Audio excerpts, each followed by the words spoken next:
Welcome to Animorphs Anonymous, the podcast where we casually discuss the Animorphs one book at a time. I'm Kaycie. And I'm Alex. And we're going to talk you through the plot of each book. But more accurately, take you on tangent trips, factoid forays, and say, well, actually, as much as possible. Join us on the 1st and the 15th of each month, and we'll take you along on our mission. And we promise to have you back under the 2-hour time limit. Ladies and gentlemen, I have a grave announcement to make. Incredible as it may seem, both the observations of science and the evidence of our eyes lead to the inescapable assumption that those strange beings who landed in the Jersey farmlands tonight are the vanguard of an invading army. Overall, just before we dive into, me talking about details, what did you think about the writing of this book? I'm just wondering, how much, if you appreciated what the author did with it, because we have had this ghostwriter before. You mean the perspective switching? Just the way it was written, overall. Oh. I don't know. I mean, I don't recall it standing out in any particular way, but I liked it. Yeah, I did too. I was just wondering, it's Melinda Metz, again, who did The Sickness. Nice! Yeah. I liked it. I don't know why I was finding myself having such trouble, really getting into the storyline, but the writing itself I thought was pretty good. I totally agree about the storyline. I actually started reading this on Friday and stopped about a quarter of the way through. And I had to do something else, and I was just kind of sitting there I'm not excited about this, and I don't really know why. Yeah. I don't know if it was because, I like the hork-bajir, but I don't like them quite as much as some of the other kind of storylines. So maybe I just wasn't looking forward to the mission at hand. Yeah, I think that might have been part of it, and then, I think I said this to you last week or whatever, or maybe earlier in the week when we were talking about it. I don't really remember much about this story at all, except for the very end. Yeah. So, it's just kind of meh. Yeah, I agree. The more I read these books, the more I don't feel necessarily comfortable classifying them as, not good, or, this book wasn't as strong. Because even the books that aren't as strong have moments in them that are very poignant and powerful. And that kind of, rounds it out for me. But that said, in the grand scheme of things, yes, there are books that I feel are not as good or as memorable, and this was probably one of them. Yeah, I agree. And I don't know if it's also because we're coming off of that Tobias book that was, so intense. And then this one you're oh, this is kind of safe after last time. Sure. But, yeah, I don't know. But I didn't think it was bad at all. No, it just kind of, I don't know. Although I think some of the things that happened in this book, early on in the events of this book, I started making predictions down the line. Yeah. And just thinking of, all of the twisted ways it could resolve. And it actually didn't go there. I want to hear some of these predictions now. Okay, just full spoiler. I thought Cassie and Aldrea were going to have much more of an issue, and Aldrea was going to do something unforgivable or, try to stay within Cassie's body. Yeah. A little harder. Just because they kept, building that up in the beginning, especially with Axe. And then it just kind of wasn't a problem. It was a problem once a little bit, but then it just faded into nothing, which I wasn't expecting. Yeah, it was more the threat that it could happen than anything else. Yeah. Yeah, and I think I would have predicted that too because of just how many times they talk about Zero as well, and her being oh, you gave the humans the morphing ability, but there's a lot that was kind of hinting towards that, and then it never came. Yeah. Yeah. All right, shall I get into the details? Let's do it! This book opens with Cassie telling us about Yerks and the invasion. We already know this. It's a very, very quick overview because what we really want to get to is this mission. The important. The important shit we have to get to is this, I wrote, good old girl power mission. Oh my god. That's right. The dream team, Rachel and Cassie, are at it again. Oh. So they're outside of this, like, oh, what were you going to say? Nothing. Something about the Bechdel test. Oh, this does pass the Bechdel-Wallace test. Yes. Oh, wait. Not yeah, this no, it first does. scene, I don't think, but... Well, it starts to, because remember, Cassie was lying to Rachel about what they were getting. Right. So they're talking more about the dogs and everything. So it does immediately pass the Bechdel-Wallace, but then I don't know. The intention of it is a little shady. Yeah, okay.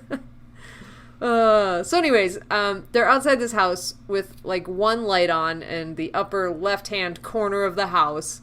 And they're like, we gotta break in there and get inside. There's, like, a creepy shutter squealing. It's a real haunted house kind of a vibe. That's for a no reason. Ass dwelling. It is a haunted-ass dwelling. It's weird. And I don't know why they made it haunted, but it is. So Rachel starts morphing to cat, and Cassie follows by going to rat. And there's a funny moment here, funny as in, like, ugh, weird, where Cassie's like, I let her get a head start to make sure she was in control of that morph. Like, yeah, I was like, this is not a good situation, probably. Yeah. But, okay. But that was a good call to let Rachel get a head start. Yeah, especially since we know Rachel sometimes has issues. Especially with cats for some reason. She's very bad with cats. She's not a cat person. She's not a literal cat person. So Rachel scopes out this doggy door that leads into the house to ensure that they will not be met with a dog. She's like, nope, the smell is old. It's fine. So they head in. Rachel just goes through the doggy door, lets it slam in Cassie's face. Cassie gets upset about that because she's, I don't know, a wuss or whatever. And then, I mean, wouldn't you be a little upset? This is my life. I am constantly going through doors that are being shut on my face. Oh, no. I don't know what it is. I just tend to follow people that don't realize I'm behind them. And now I'm realizing that may be a me problem and not so much a them problem. Oh, I thought you meant you just follow people on the streets that don't know you're there. No. It's like I'll be following Scott into the house and all of a sudden there's a door and I'm like, wait, what the fuck? But yeah, no. So they go through this doggy door. It's all fine. They sneak upstairs and right as they're about to, like, creep onto this room, there's a high-pitched scream. And then they realize, oh, wait, no, that's just the kettle. Because, again, it's a haunted house. So they scramble to, like, hide from this person that's, like, exiting this room, and they're in the corner, and Cassie shuts her rat eyes really tight so they can't see them glittering in the reflection of the lights or whatever, blah, blah, blah. And then they scramble into this room that the person just vacated, and we find out that it's Cassie's math teacher, and this is the perfect time to go in there because they need to grab a paper that Cassie accidentally handed in. One might think that this is a paper with all of the secrets of the Animorphs and the Yeerks and all of the things that could crush them all. But no, this is just a paper that has a heart drawn on it that says Cassie loves Jake and a stupid Cupid.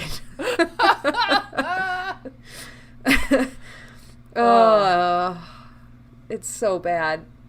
I should love this because it's so asinine and innocent, but also... Don't write that shit on your homework, you fool. Yeah.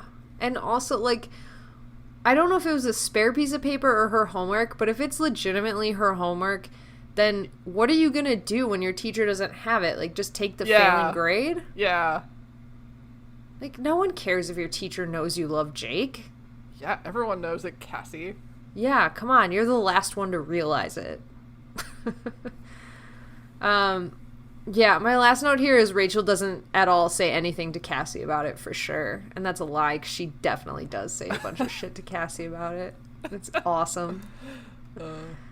This is a good friend mission, though. This is a good scene for them to have. This is the perfect friend mission. This is, like, the type of dumb fucking mission they would have done, like, very early on. Yeah. I don't know if we've really had one of these for a while. Yeah. So, I agree. Getting back to the roots. Good. Be friends, damn it. be friends. I want to force you together and be friends. No, I don't. It's okay if they're not. Just stop calling them your best friend if they're not. Don't fucking lie to me. I see you. I see how you behave. I know your secrets.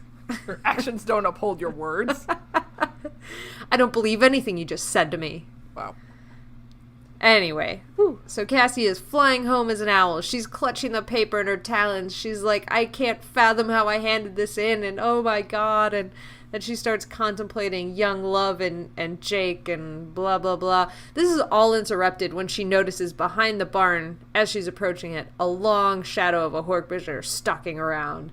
And she gets this flash in her mind of, oh my god, my parents are being ripped to shreds in their bedroom right now, and then she's thinking about Jake and Rachel, and they're probably being forcibly taken, and she has to, like, figure out what to do. So she wants to land and demorph, and she's like, I'm going to go wolf or polar bear or anything. And then she goes, what would Rachel do? And then she's like, Rachel would attack immediately in whatever form she's in. So nice. So she just lines up this hork-bajir, dive towards him, and scratches at him. And she's about to blind him. And at the last possible second, she realizes it's Jerahami. And so she dodges left and, like, crumples onto the ground.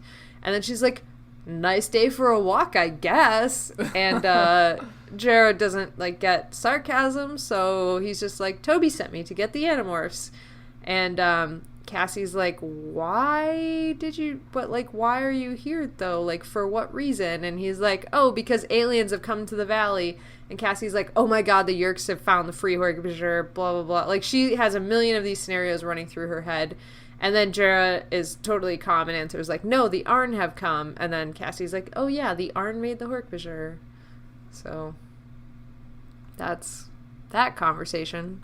It's a very fast-paced book. Why the fuck would they just walk out in the middle of public eye?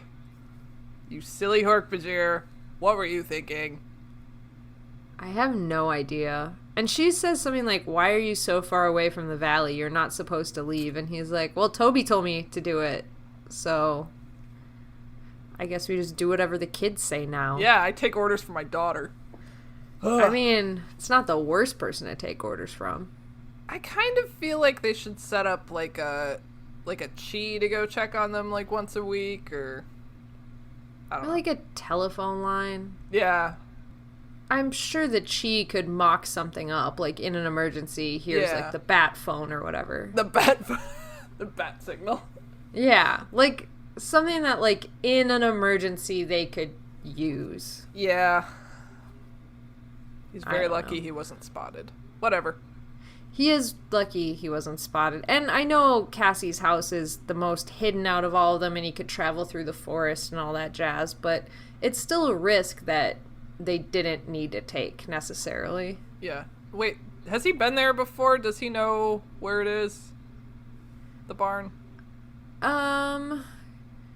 Good question. Probably yes, from the book where they first released him. I want to say, this may be totally made up, but I want to say that he did go to the barn and they kept him there for a while, where they were planning what to do to get his wife. I thought they were just in a cave. Oh, whatever. They might have just been in a cave. I'm sniffing about for plot holes. Maybe there was, like, some other backstory that we totally missed out on, where, like, they've definitely gone to Cassie's barn just to hang out. Maybe he ran into Axe in the woods, and Axe pointed the way. Yeah, maybe. This is all very plausible. This is all very reaching. Yeah, I mean, I don't know, but he made it there. Or maybe, like, they just gave him a map to the barn in case they needed to be reached, and, like, you know, he followed it. I don't know. Or maybe Toby told him where to go, because she's magic. Yeah, Toby is pretty magical. In all ways. Whew. Anyways, the following morning, the kids are flying out to the hork-bajir Valley, and it sounds like it's amazing weather-wise. Like, the picture they painted of the weather was just gorgeous. Like, you know, cool, crisp breeze, nice sun. excellent. I don't know why, it just really stood out to me how nice this day sounded. So, you're so observant with the descriptors. I feel like I'm normally not, but this just like really like, it just sounded like one of those amazing days where it's like just transitioning into fall and you walk outside and like the outside air is a perfect temperature, a little like crisp chilly, then the sun is on your face and you're like, gorgeous. I am the most amazing temperature right now. Yeah. That's what it sounded like. I don't like in these books that we don't really get a sense of time, of like how much time has passed since they got their morphing powers, like what time of the school year it is. I don't know. And they never really seem to have a summer break. Yeah. I don't think time even really ends up factoring into these books until we get towards the final arc and they can finally... Like, I think it's supposed to add to the mystery of it. Like, you don't know who they are, where they are, when it is, and blah, blah, blah. And then once, like, the facade starts crumbling, it's like, then you kind of... I gotcha. Feel it out. But it also feels pacing-wise, like, the first books, it would be like... Well, today's Tuesday and we want to do the mission Saturday. And now in these books, it's always like, we're going tonight, we're going now, we're going tomorrow. Like, now that, especially now that the chi can cover for them, everything's moving much quicker than it was before. Yeah. So, yeah. I don't know. I keep stopping myself and thinking, like, how much time do I think has passed since they got their morphing powers? How much time do you think has passed? I think at least a year at this point. But it's hard to know for sure. Yeah, I mean, I think I get the same sort of sense. It's been at least a year, I would say. Yeah.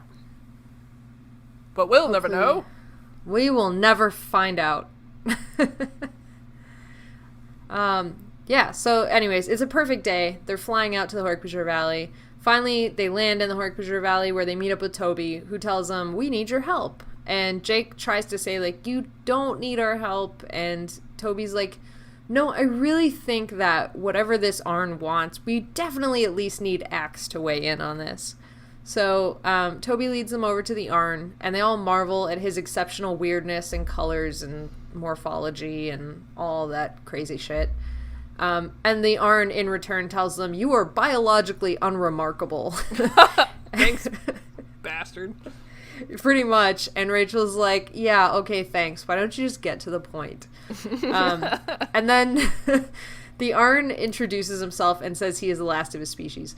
I never once wrote down his name in note-taking because it was too difficult for me. But it's like Quafaniljian or something like that. Yeah, I couldn't even think of a funny joke thing to call him, like LeBron. Yeah, and it feels like it's totally a derivative of Quetzalcoatl. Yeah. So, it's like, yeah, we get it. You're green and bright and, like, you know, wings and got it. Okay, cool. So, I just left it at that. To me. I'm starting to think that any alien race with, like, multiple arms or legs is just, like, a Skeksis. Or, I'm willing to buy into that. Or the obnoxious things from the Howler's book, which were also Skeksis. Oh, no, the Fran Drescher aliens. I love those guys. It just makes me think of just, they all have Fran Drescher's face. And they're all just going like, ah! And like big accordion necks, just Fran Drescher's head bobbing up and down as they like, oh my god. Somebody photoshopped this. After we read those books, I did go on YouTube and start watching clips of The Nanny. Great. Just because I was like, I need to relive this for a moment. Perfect. Anyways. Quetzalcoatl.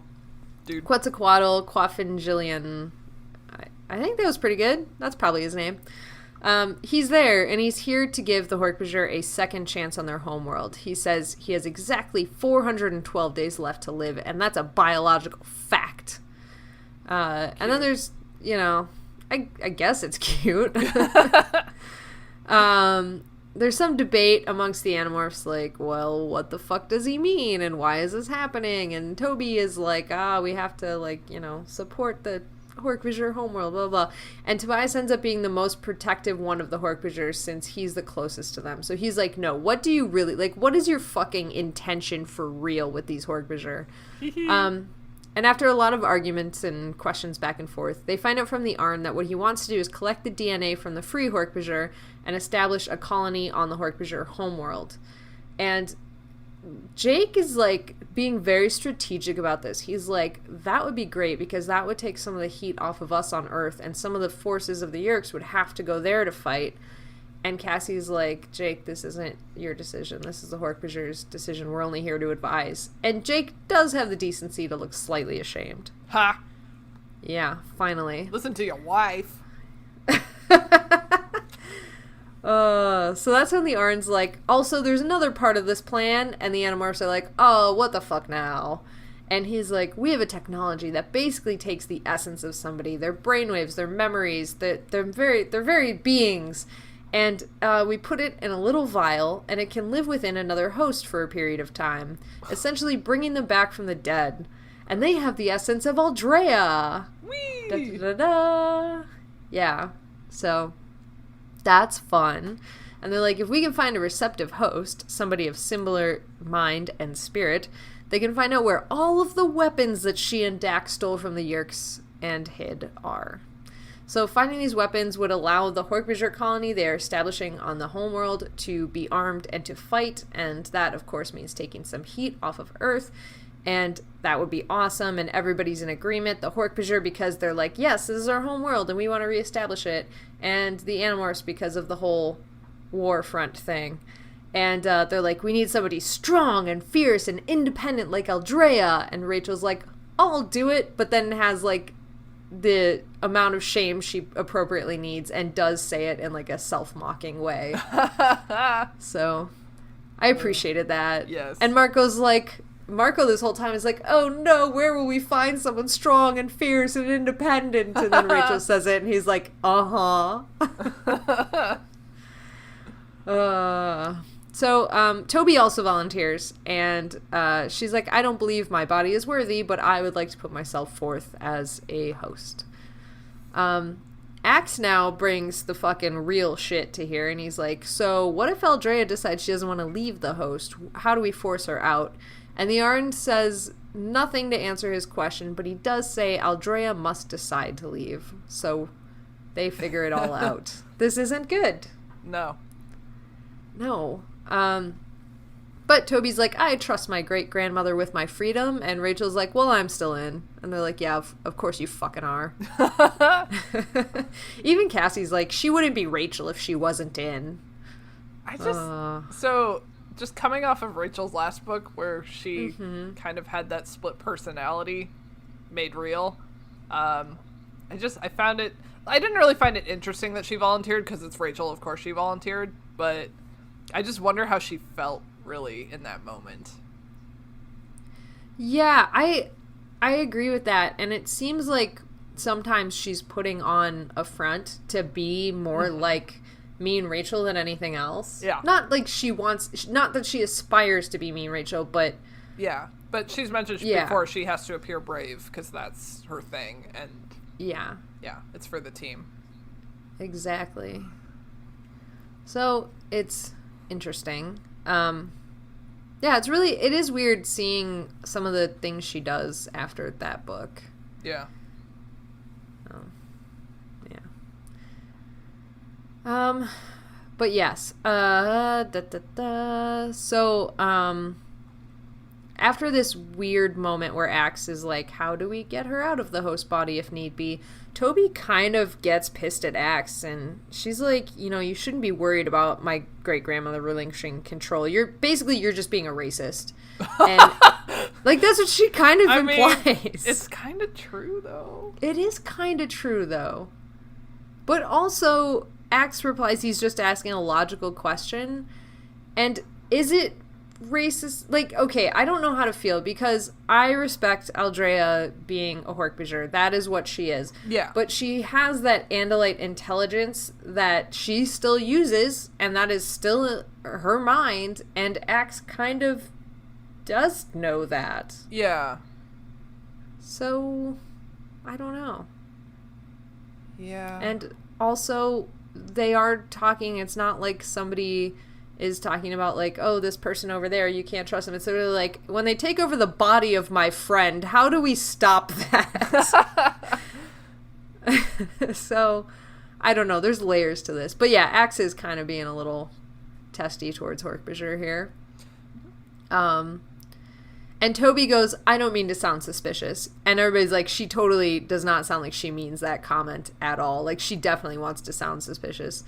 And then Axe kind of, like, backs off a little. And he says, you know, the hork-bajir do have a reason to mistrust the Andalites. I get it. Which I think was really big for him. Like, Andalites don't acknowledge other people's feelings. I mean, that's not totally true. But, like, I thought that was a big moment for Axe.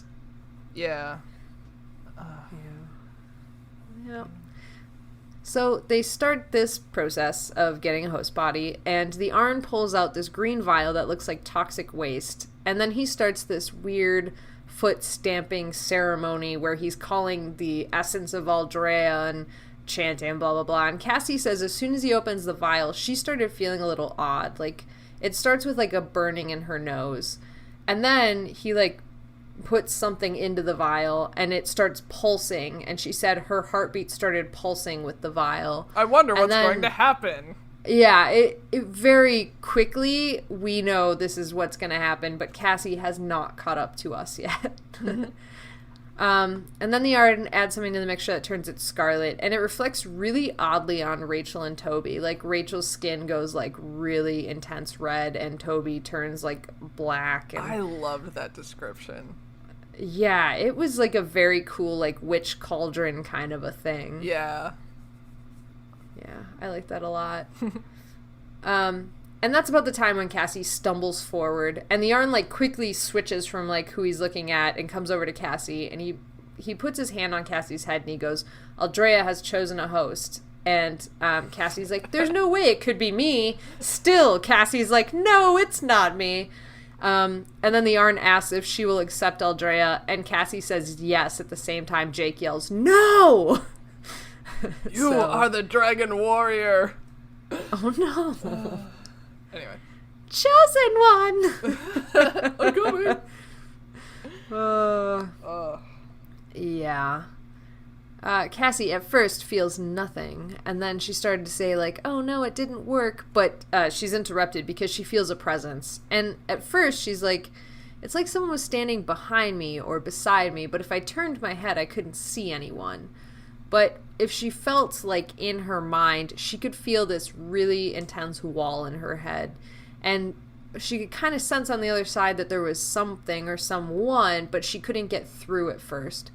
And people, like, at this time are all descending on her, like, asking her, like, did it work? Is she there? Blah, blah, blah. And Cassie just shushes them all. She's like, you have to let me focus. So she's trying to get through to Aldrea, and she only really, like, she can't thought speak to her at first. Like, I know she's not in Morph, but that's the best way to kind of describe how she's trying to talk to her. So she actually, like, says it out loud so everybody can hear Cassie's side of the conversation, but they can't hear any responses, which makes this a bit of a weird scene. But yeah, so the first contact that came back from Aldrea was when Cassie's like, this is who I am, and you're here because the Arn wanted you. And, like, as soon as Aldrea hears the Arn are there, she starts, like, screaming, like, what the fuck? What's with the Arn being here? We hate the Arn. And Cassie screams back, oh my god, you're hurting me so badly because you're screaming in my head. And Cassie's yelling, hurt Aldrea, as much as Aldrea's yelling, hurt Cassie. So that was, like, a really interesting, like, power dynamic. I don't know. I really liked that it was, like, an equal thing. Yeah. So Cassie starts talking to her about other things because she's, like, trying to bring her out of her shell, and she's, like, telling her about, like, what's going on. And then finally, once Cassie mentions you have a great-granddaughter, Aldrea kind of comes to. And Aldrea wants to see her, but she can't really see anything. Like, she can't access the visual centers in Cassie's mind. So Cassie's like, okay, you probably process sight differently than I do, so let's try this experiment. And she focuses on Rachel's shirt, which is bright red, and she keeps telling Aldrea, it's red, just focus, it's red. And soon enough, Aldrea's like, I see it, this is great. And then they immediately look at Toby, and Cassie feels this desire to press her forehead against Toby's forehead, and then she realizes, oh, this isn't my desire, this is Aldrea's desire. So that kind of brings Aldrea to the forefront, and she asks, like, how does this happen, and what's going on? And Cassie starts to explain to her that the Ixala, and Aldrea goes, oh, what, that shit? I didn't believe that would work at all. I thought that was total bullshit. But it turns out it did work.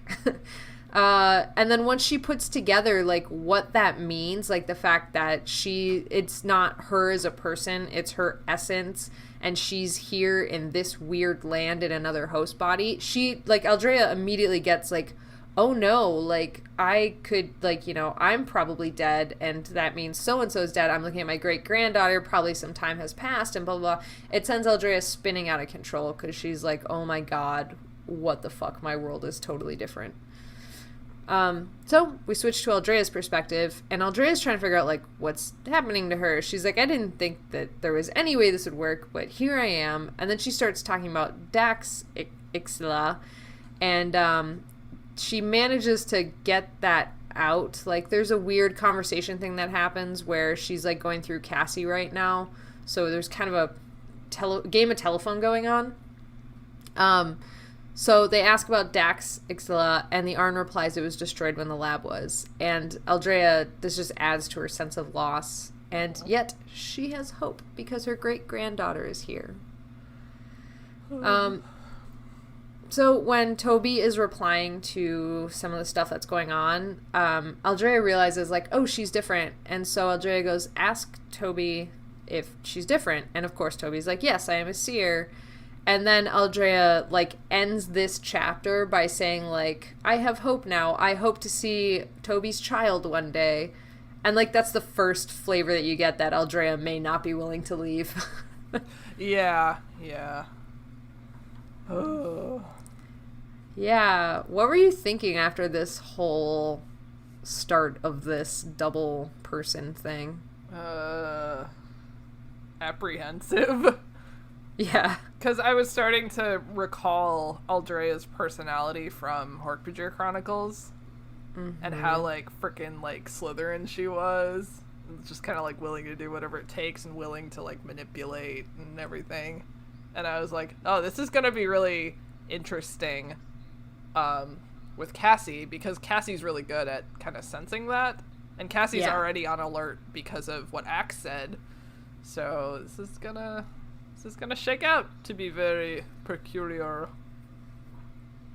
Yeah. And just in that same kind of thread of conversation, what, like, when Aldrea chose Cassie, did you think, like, oh, this is because we're gonna learn about, like, Cassie's inner fierceness or something like that?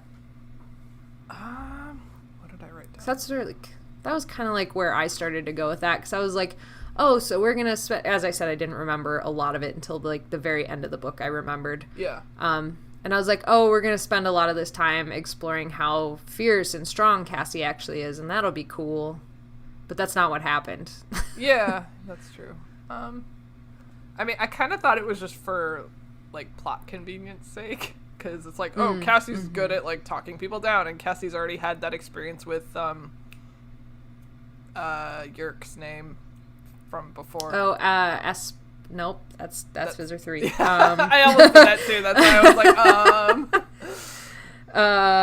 like, oh my god, I can't remember the Yerk's name at all.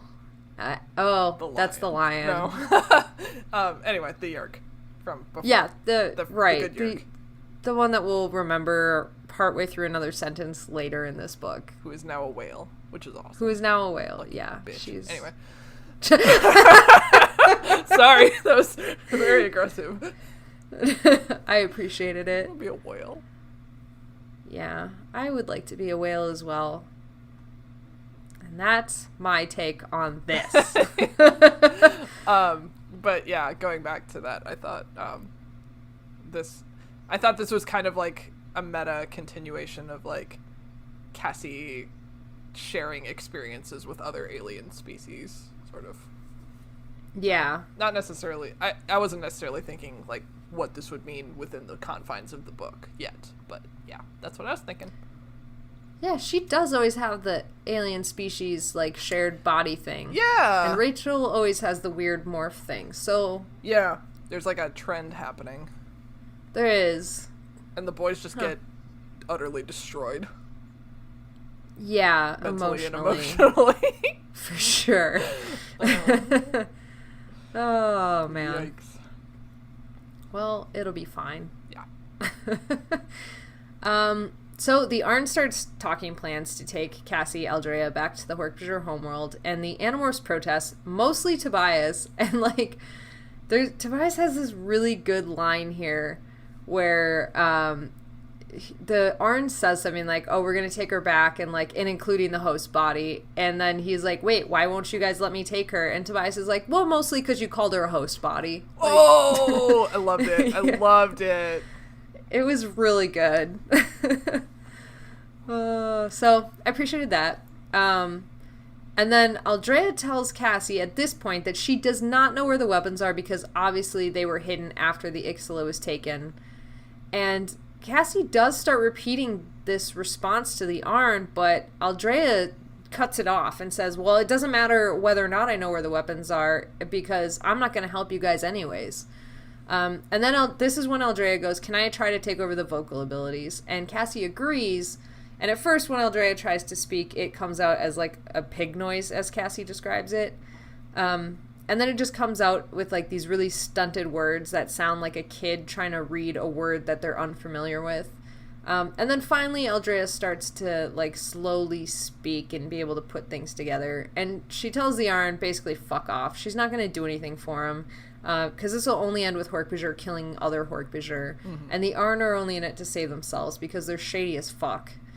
And then arguing ensues for a while where Toby insists, like, hey, we have to go. We have to save the hork-bajir. We have to save the home planet. And the Arn obviously wants them to go to fight. And Aldrea's just like, no, I'm still not going to do this. Like, you're too young. You don't understand why this is so bad. And Toby is like, well, I still want to help. I still want to join this fight. And Aldrea, like, at that point says, like, something along the lines of, well, you know, that's what Dak thought too, but towards the end. Maybe you'll become more like him towards the end. So that's interesting. Yeah. And not true, but okay. Aldrea then turns her attention to Axe, and she warns Cassie about Andalite friends. Basically, don't trust them. And then she says to Axe directly, like, doesn't even wait for Cassie to respond, goes to Axe directly, and she's like, hey, I told Cassie not to trust you. And Axe is like, well, okay. I mean, we all know about you, Aldrea. Like, yeah, he kind of throws some shade her way, and he's like, yeah, you're respected, but, like, also, you're not great. Like, we all know that you're kind of fucked up, and you're the daughter of Zero, so... you know, it's not great. Oh, God. I like this tension a lot. Mm-hmm. But, I don't know. There's definitely a level of, like, and I don't know if this comes into play later, but there's definitely a level of Axe not respecting her choice to become hork-bajir, which makes me uncomfortable. Yeah. But, yeah. The tension is great. I like that he is kind of... he appears to be hostile on Cassie's behalf, but I think he's just hostile because he's mad. Yeah, I mean, I think it's both. I think he legitimately is concerned about Cassie hosting Aldrea. I think that's, like, just something he's concerned about from a kind of, team perspective. Like, he doesn't want to lose anybody. There's only 6 of them. He's said in previous books, like, it's critical to have as many people as they can. But yeah, I agree. There's also that weird kind of hork-bajir racism coming through as well. I wonder if he would be as concerned if she had chosen Rachel. I feel like even if he was, he never would have said it because it was Rachel. Yeah, true. I don't know. Oh, I just... Yeah. And at this point, this is probably why he wouldn't have said it. Rachel eases the tension with a joke. Which is weird. It's really weird, but I don't know. I liked it. Yeah, I liked it too. I thought it was weird that Marco didn't break the tension, but I like that Rachel did it. Yeah, and the reason I believed that it came out in Rachel's voice is because it was a joke at the Andalites' expense. Like, Aldrea says, you don't know the Andalites, and Rachel goes, what do you mean? Like, dry and humorless and kind of, she doesn't say pompous, but a synonym of pompous. Arrogant, there we go. She calls him arrogant, and then Aldrea goes, okay, so you have met the Andalites then. Oh, no. So it's a pretty good joke, and I believed it was, like, in Rachel's voice simply because it was a mean joke instead of a nice joke. Which also could have come from Marco, to be fair. He does do mean jokes as well. And gross jokes. Because he's a gross And boy. gross jokes. And we hate the gross jokes so much. Be better, Marco. Do better. This isn't the 90s anymore. Grow up. Yeah. 2019, fool. Yeah, this is the problem with, like, taking these things out of a time capsule and revisiting them. Yeah. Anyway. Yeah. So, at this point, Axe warns Aldrea, like, hey, you are dead, and you will have to leave Cassie's body eventually. And Aldrea just quickly throws up a wall between her and Cassie, so Cassie can't read anything that she's saying. And then Cassie asks for her voice back, and Aldrea gives it back and says, okay. And Cassie's like, I would have felt better if she had have agreed to give me my voice back without the pause in front of it. Yeah, there's, like, a lot of, like, lead up here. Like, Yeah. she's gonna steal Cassie's body for sure. Yeah. I mean, God. Again, spoilers, but she doesn't. But I think it would have been really interesting if she had tried and they could have made, like, a Yerk comparison. She did try, though. There is that moment. I mean, yeah, but, like, tried a little more, like, yeah, if it had purposefully. lasted more than, like, a throwaway sentence. Yeah. Anyway. Yeah. Interesting. Because they kind of do that from Cassie's perspective. Well, we'll keep going. Yeah. So for some weird fucking reason, they have Rachel briefing Aldrea on Cassie's ability instead of fucking Cassie. Yeah. I don't know. And I mean, I think it was probably because this was a plot, because they had Rachel and Cassie walking with Aldrea through the woods, and they made a big show of sending everybody else off to go do something, and Cassie's sure that probably Axe and Tobias are behind in the woods, like, watching them and observing, and they're trying to see if Aldrea is going to do anything shifty. Yeah. As far as I can tell. So Rachel's briefing her on, like, the strongest morph that Cassie has is the wolf. It's really fast, can run all night, great set of jaws.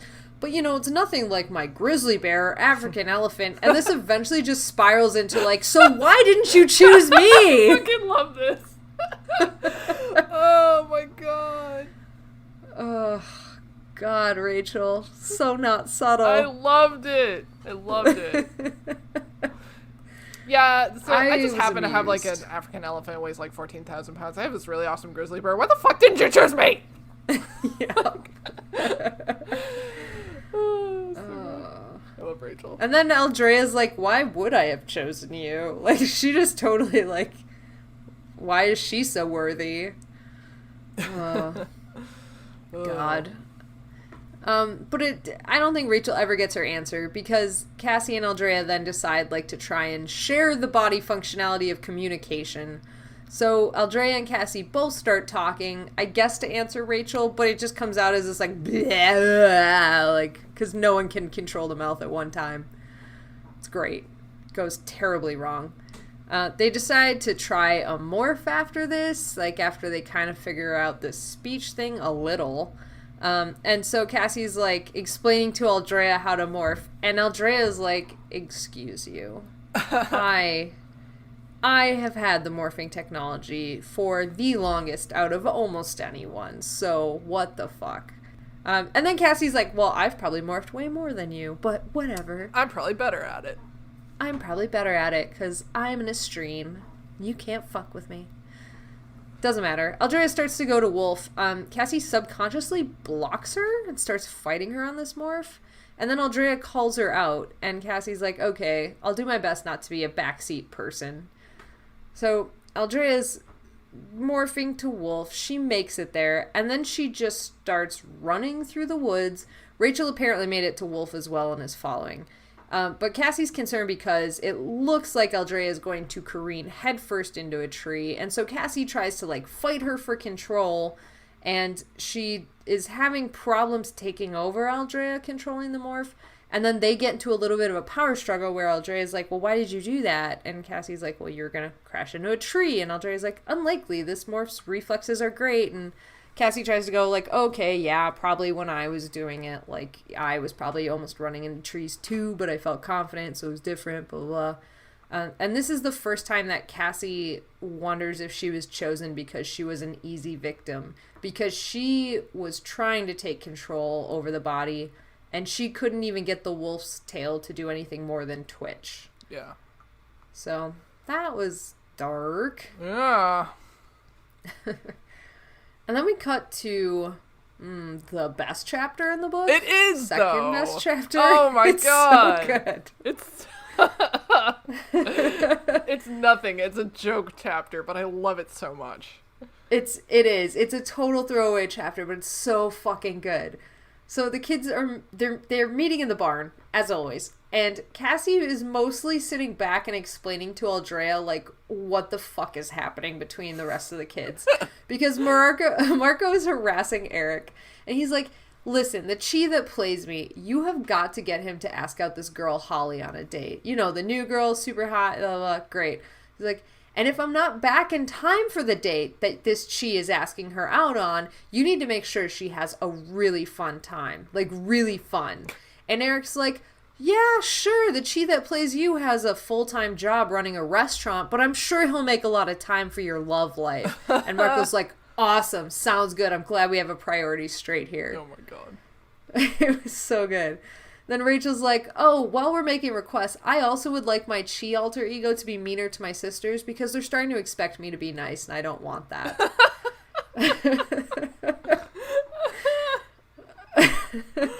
And, like, Cassie's explaining all of this, like, joking to Aldrea and, like, so on, and Aldrea becomes really annoyed, and she's like, what the fuck? And Cassie's like, it's fine, they're just blowing off steam, and Aldrea's like, no, they're being extremely childish.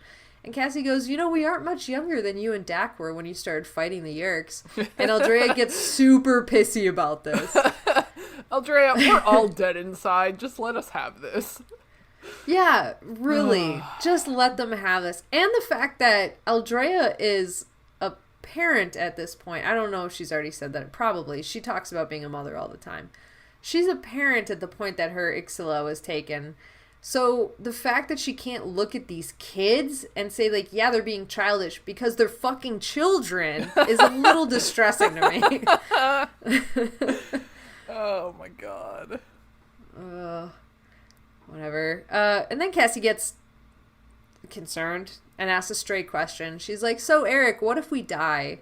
And Eric's like, would you like to have the chi playing you to stay with your family? And Cassie's like, no, I don't think I'd want that. I wouldn't want my parents to think I'm alive if I was dead. And Eric goes, oh, good, very good, because I agree that you should not ignore death. Like, as somebody who's lived for forever, billions of years, I think death is a totally natural part of things, and you should stop ignoring it. What? And, yeah, this conversation sends Aldrea into this total tailspin because it sends her back to thinking about how she's lost everybody. And this was probably the first time that they mentioned, like, for Aldrea, this happened today. Like, hours ago. Yeah. Then Eric's, like, gonna leave. He's like, all right, dead. We're all cool on the dead thing. Great. We're in agreement. Anybody need anything else? And Marco's like, oh, yeah, by the way, I have a paper due. By the way, it is due tomorrow, and also it's on a historical figure. Can you take care of that for me? And Eric's like, no problem at all. I was the butler to Franklin D. Roosevelt. Is that cool? I can do the paper on him? Oh my god, he name drops again. Of course he does. Oh god. Oh. Did the chi ever have just like a boring existence? Like, did they flock to people who ended up being historical figures? They had to, because if you live for billions of years, you can't just live the same, like, go to work, 9 to 5, coming home, eating dinner, going to bed, going to work. Like, that's a good song. That I would die. Is it? It just sounded like you were singing it. It was great. It was just my going to work thing. Like, everything's the same. Going to work, coming home, eating lean cuisine, going to bed. Noodles again. Da, da, da. Yeah, it's just like, it would be so boring if you weren't like the hair cutter to whoever, or you worked as a slave for the pharaoh, or you're the butler to Franklin D. Roosevelt. Like, you know, was it Abraham Lincoln's hair he cut? Was that who it was? No, it was Catherine the Great. Oh my God, Eric. Eric is such a name dropper. I love him. I love how sassy he is in this scene. Me too. I really appreciate how much sassier he's getting as the series goes on. Yeah, he's like running out of fucks, kind of. Yeah. He kind of, and I think he's also just like, he's learned what Marco is like. Because I feel like at first Marco would joke with him and he'd be like, oh, what, why did you say that? That was odd. And now he's kind of like, yeah, it does not compute. And now his synapses are getting used to the Marco-isms. I love that. So, I think that's part of it. Because he definitely, like, I feel like name dropped in this particular scenario just to, like, stick it to Marco. I'm pretty sure. So, the team flies out to the hork-bajir Valley to go meet with the Arn. And, like, nobody talked or bantered or anything. And Cassie and Aldrea were not communicating. And Jake didn't try to reach out to Cassie because he knew he couldn't say anything to her without Aldrea hearing, so it was a silent ride over there. When they get there, they find the Arn waiting for them. There's some assembled hork-bajir to see them off, and Toby. And Jake orders anyone who doesn't have a hork-bajir morph to get one now, to get with the program. And Cassie asks Jerahami if she can use his DNA, and he agrees, and when she puts her hand on his chest to absorb his DNA, there's this big wave of sadness from Aldrea. And Cassie realizes that, you know, she did lose everybody yesterday or earlier that day or a few hours ago or whatever it was. And this was probably reminding her of when she was with Dak. Aww. So, and there's this moment of like Cassie going like, wow, this is all history to me that happened like hundreds of years ago, or I don't know, tens of years ago, whatever it was. But this is all brand new and blah, blah, blah.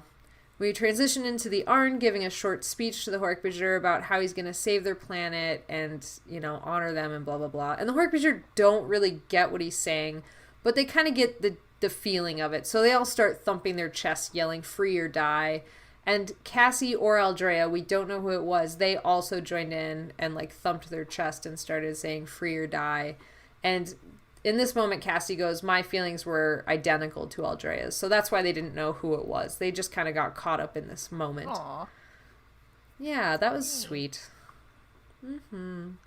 So they board the ship, the Animorphs, Toby, and the Arn, and things are immediately tense even though Marco is making constant jokes.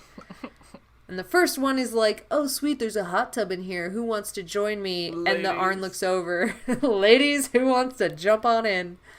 And the Arn looks over, and it's a yerk pool, and he's like, oh, shit, yeah, I should have gotten rid of that. My bad.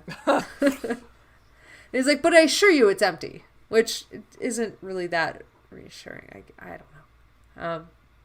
Axe and Aldrea get into another fight, and they're going back and forth for a while before Jake finally speaks up, and he orders everybody to stop arguing. He's like, we are a team, and we are going to face this mission together.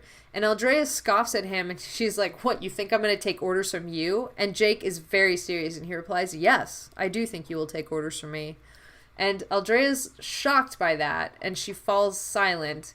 And after a moment, she goes, I agree to follow you as if you are my prince.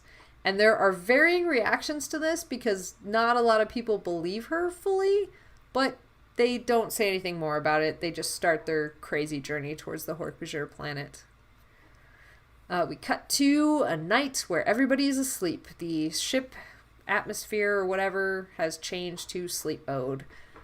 And Aldrea is standing in her tree home, and she and Dak are there. They have hidden this from the Yeerks by completely taking all of it down out of their tree, burying it in the ground, and then after the Yeerks flew over and scouted out, they rebuilt right under their noses. So it's like an act of defiance that they are even there. Aldrea walks up to Dak and kind of curls around him in a hug, and she tells him that she loves him. And Dak replied that Ciro was sleeping well these days. And Eldrea agrees. She's like, well, yeah, now that the Yeerk ships have stopped flying over all the fucking time, it's a lot better. So then Eldrea goes over to Ciro, which, by the way, is the name of her small hork-bajir child. She is not, like, you know, with her dead father. Remember, she named the first kid after her dad, so. And she's like, Ciro was too young to talk at this time, but he looked up at Eldrea, and then with perfect clarity says, the Yeerks will take me. Ew. And Eldrea goes, no. And he replies, you will not save me, mother. Ew. And she just starts going, no, no, no. And then he goes, where is father? And Eldrea turns around, and Dak is gone. Eldrea starts getting Cassie and Axe mixed into her dreams. Like, Ciro turns into Cassie, and she starts saying the word nightmare, nightmare. And then she sees Axe sneering at her and saying, as if you thought this could last. And eventually she gets jarred awake, and Eldrea realizes the reason Cassie was there is because Cassie's repeating, it's only a nightmare, it's only a nightmare, and telling Jake, like, she's having a nightmare, it's all cool. 3 days later, they are still stuck on this small ship. They're still sharing a body. Cassie is tired of it. She's like, I don't even know how to pee in a hork-bajir toilet, but here I am peeing with another person in my head in a hork-bajir toilet. So, you know, covering the important shit in Animorphs. Yeah. So yeah, they're on this small ship, and Jake was talking to the Arn when they came out of Z-Space. And at some point during this conversation, Jake turns around to start addressing his team, and he's like, we have to be ready for anything. We don't know what's going to happen when we land. This is how it's going to go. And he starts, like, really getting into the leader role. And then Marco raises his hand like he's going to ask a question, and Jake's like, Marco? And Marco goes, yes. Do we have enough change for the tolls on the road to the hork-bajir homeworld? Hey! And Jake, like, hey, toll jokes. And this, like, disarms Jake enough so that he came and sat down with them and just kind of, like, cracked up. Like, yeah, okay, I get it. I'm being the leader, dickhead. Love it. Got it. Yeah, I do, too. This lasts but a moment because all of a sudden shredder fire across the bow of their ship, and Cassie shot up and was at the controls before she knew what happened. And that's because Eldrea took over her body effortlessly and insanely fast. Creepy. So she's scared about that. It's super creepy. Axe ran over as well to the control panel, and they both realize an Andalite fighter is firing on their ship. They argue about what to do, but they couldn't communicate in the Yeerk-controlled space. So, like, they can't hail the Andalite to say, like, hey, we're friendly, we're also an Andalite, blah, blah, blah, because the Yeerks will pick that up. And they also don't want to kill the guy. Well, Axe doesn't want to kill the guy. Aww. Yeah. The Andalite starts heading right for their ship, lining up the shot, and Axe leaps over to where the Arn is, pulls him out of the chair where the control panel is, and the Arn just kind of, like, rolled along with it. He was like, I don't know what to do. Throws him bodily to the ground. That's basically what he did. He kind of, like, picked him up out of the chair and was like, get the fuck out of here. Threw him over his shoulder. Pretty much. Yeah. So Axe takes over these controls, and when the Andalite ship fires, Axe just slams the controls and sends the ship going sideways, and everybody does, like, a comedic, like, slam into the one wall over each other and, like, crushing each other, and Cassie gets, like, nicked in the arm by one of the blades from Toby, and, like, everybody's crushing everybody. It's great. But Axe wasn't fast enough. One of the engines was still hit. So he diverts all the power away from the rest of the ship, including the environmental controls, which is gravity. So everybody starts floating around in the ship, which just seems more fucking dangerous in this situation than anything else, but whatever. So he's like, okay, this is fine. We need all the power to the remaining engine to outmaneuver this guy. And the Andalite starts coming around really slowly because he was startled by that maneuver, and he wants to make sure that he really lines up this shot. And someone asks Axe, like, oh, is this a good thing that he's coming in slow? And Axe like, no. He's lining up this shot. He's going to fuck us up. And Jake says something about, like, Axe, can you shoot him? And Axe goes, no, I will not do this. I will not kill one of my own people like this, who's just doing his job. So Jake turns to Eldrea and is like, will you? And she's like, let me at him. Like, yeah, she jumps in without hesitation, and Axe protests. He's like, no, you can't. He's just doing his job. He doesn't know that we're friendly. He thinks we're Yeerks. And Jake goes, well, that's fine, but this is my call to make. I hate that. As, you know. Yeah, I hated that too, and I didn't like so much about Jake making this call, but so Aldrea hops up to the controls, straps herself in while the others are floating around like lunatics, and Axe speaks to Aldrea Cassie privately and says, if Cassie weren't my friend, my tailblade would be at your throat right now. And Cassie's watching Aldrea manage the ship, so she knows where Aldrea is like aiming for and looking, and Aldrea had been aiming straight at the cockpit. But once Axe gave her that warning, she just switched it to the side a little bit and targeted the engine and fired. And the ship went spinning away. It was a dead hit on the engine. She did great. And everybody was like super happy, like, yeah, you only hit the engine instead of killing an innocent dude. Ship goes spinning away, but all of this commotion has now attracted 4 Yeerk ships. So they're like, great, we're home free. The Yeerks think we're one of them. We can fly away, leave this Andalite fighter, and we look like real Yeerks. We can make it through space unaccosted. But this, like, they realize that leaving this Andalite means that they're trading his life for theirs. So Marco's like, let's do this. Like, let's go. We're home free. And Jake goes, no, I don't think so. So they start this plan of like, you know, we're going to take out the Yeerk ships. We're going to fire with him. If there's 2 of us for 4 of them, we can probably, you know, get them because the element of surprise is on our side. And Tobias goes, hey, if you start to drift behind the Andalite ship, then the Yeerk fighters might not fire on him as early because they don't want to hit you. And also, if you angle up this shot, then the debris from the first fighter will take out the second one. And they're like, great. So they start to drift, in quotation marks, because they're not actually completely disabled. And they go behind this Andalite ship. And sure enough, the Andalite ship fires on one of the Yeerk ships. They fire on the second one. The debris takes out the third one. They get the 4th ship. It's all great. And the final thing that happens here is that the Andalite starts limping off with the one engine, you know, so he's going super slow. And he does this, like, wing dip thing to say thanks. Aww. Like, fighter talk between them all. Aww. So, yeah. I love that Jake that he turned it around. Oh, me too. I was so relieved. Would have been really upset. I was upset for a moment. Like, I don't know, not remembering this book was really, like, made it intense for me to read some of this shit. Yeah. And a lot of it was just slogging through it, but, like, this moment was intense. So, I forgot that Axe threatened Aldrea, and then she switched her target. Mm-hmm. Like, I don't like that she would have taken him out. Yeah, she's really... Ruthless. Yeah, that's a great word. But this is the moment where Jake earns Aldrea's respect because they watch the Andalite limp off and everybody's kind of like cheering and really excited. Like, yeah, we did it. And the Andalite didn't die. And like, this is great. And Jake goes, we just warned all of Yeerk space about our presence. We could land and we don't know what we're going to find if we're going to open the doors and like see all of these Yeerks ready to take us and slaughter us. So he goes, you get 5 seconds of celebration and then we go back to business. So that's the moment where Aldrea's like kind of messaging Cassie privately in the background going like, I'm starting to really like your boyfriend. Messaging, yeah. A text message. I aming in the background. Back channeling. Just back channeling Cassie. And then this is the easiest chapter. The Yarn takes the ship down. The security codes are accepted. No problem. They descend into the valley. They made it through whatever the final phase of the Yeerk scan security was. It's all great. They start flying through the treetops, and Aldrea is immediately horrified. So much of her homeworld is now destroyed.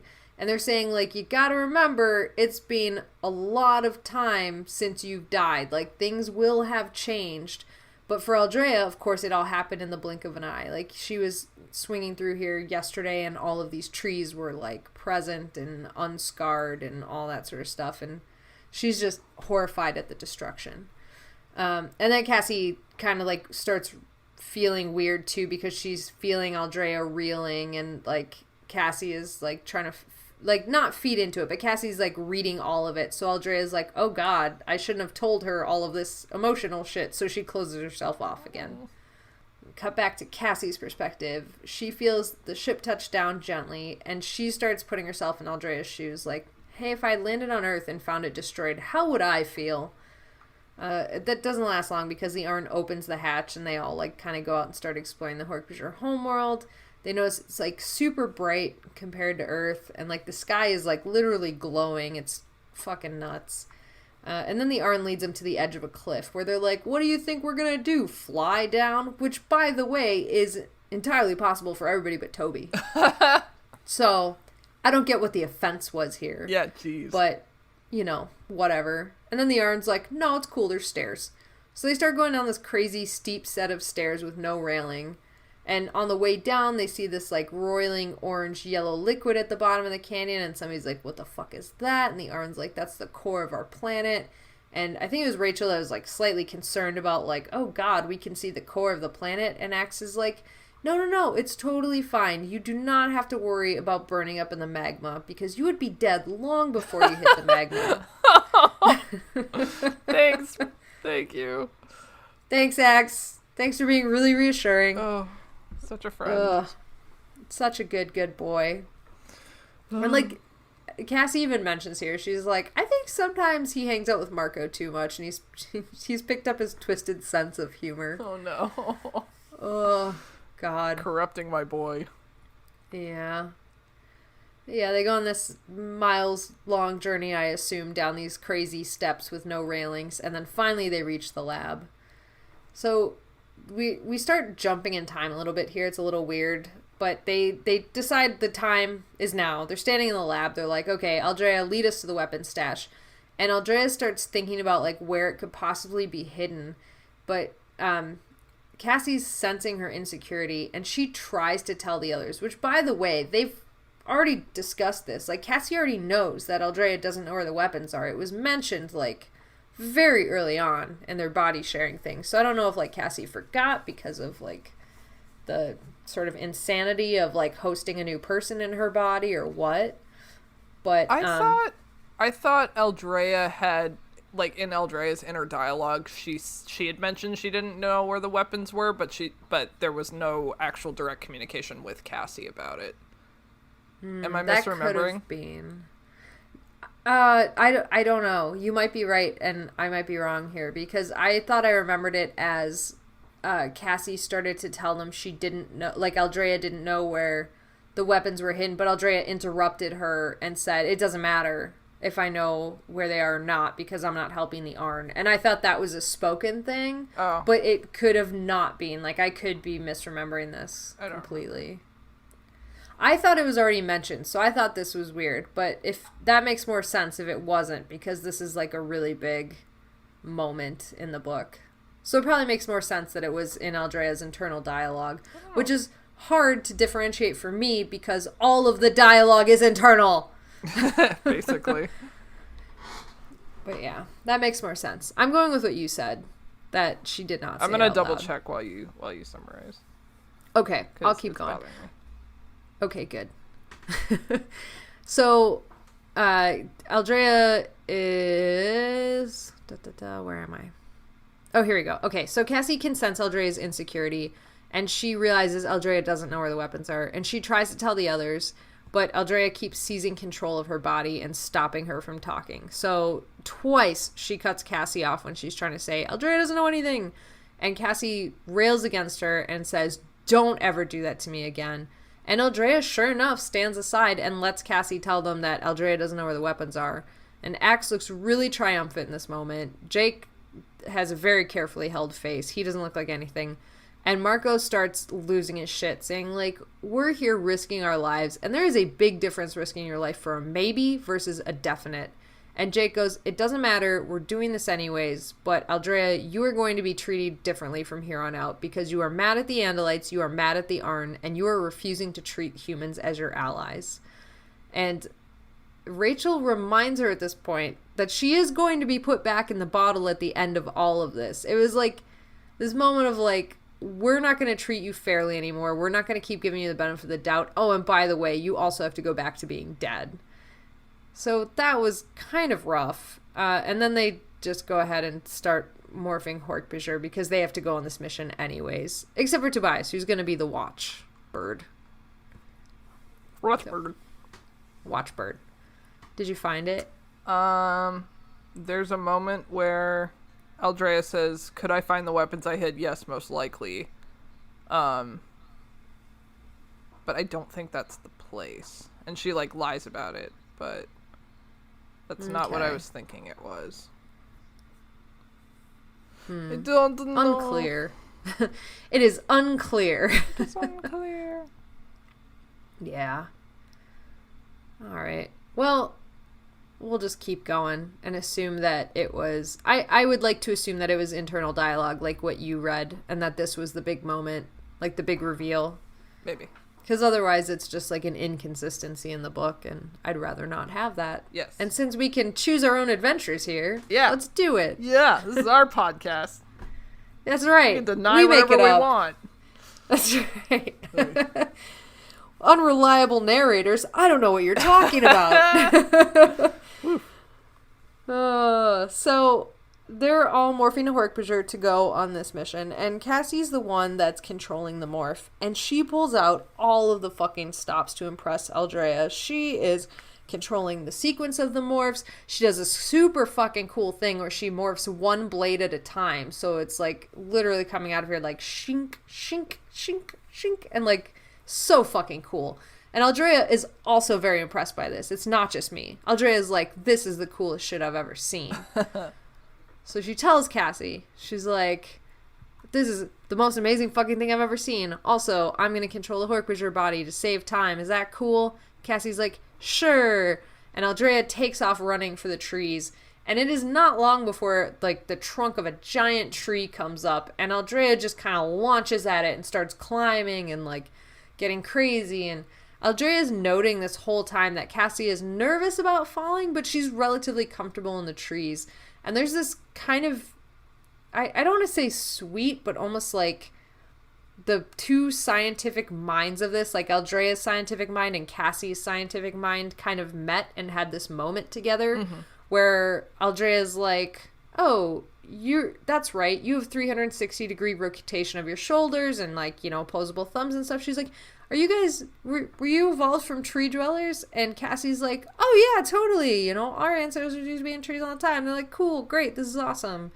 And then Aldrea starts leading him back towards where her home with Dak was. So Aldrea, after seeing Cassie's fucking sweet display of morphing, is like, I know how to impress you.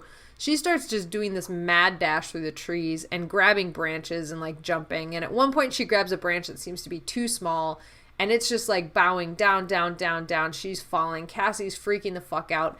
And then this branch slingshots her back up. She goes flipping around and, like, just doing cool Matrix moves, basically, through the trees. It's pretty awesome. The others follow her, and they're kind of mimicking most of her actions. They're more or less copying whatever it is that Aldrea is doing. And so Aldrea starts, like, looking back at everybody having this great time, and she focuses in on Toby, who's laughing and running.